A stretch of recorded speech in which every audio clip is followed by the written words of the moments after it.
ಸುದ್ದಿ ಇಂಚರ ವಾರ್ತೆಗೆ ಸ್ವಾಗತ.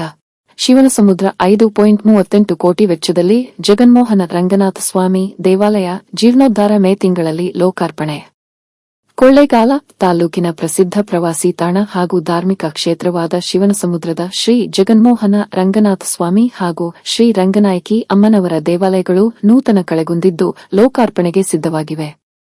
ಮಂಗಳವಾರ ಸಂಜೆ ಜಿಲ್ಲಾ ಉಸ್ತುವಾರಿ ಸಚಿವ ಕೆ. ವೆಂಕಟೇಶ್ ಹಾಗೂ ಜಿಲ್ಲಾಧಿಕಾರಿ ಶ್ರೀಮತಿ ಶಿಲ್ಪಾ ನಾಗ್ ಶ್ರೀರೂಪ ಅವರೊಂದಿಗೆ ಶಾಸಕರು ಕಾಮಗಾರಿಗಳ ಪರಿಶೀಲನೆ ನಡೆಸಿದರು.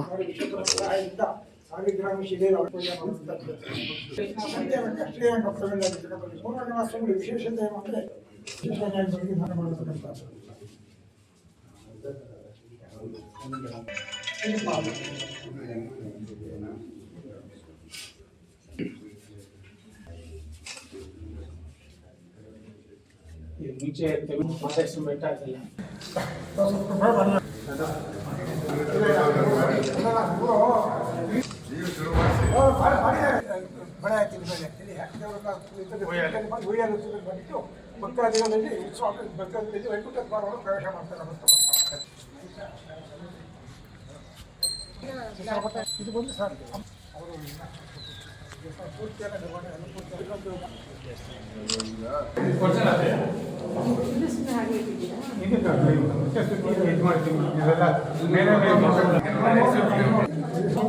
ಪೂರ್ತಿ ಸಾಲಿಗ್ರಾಮ ಶಿಲೆ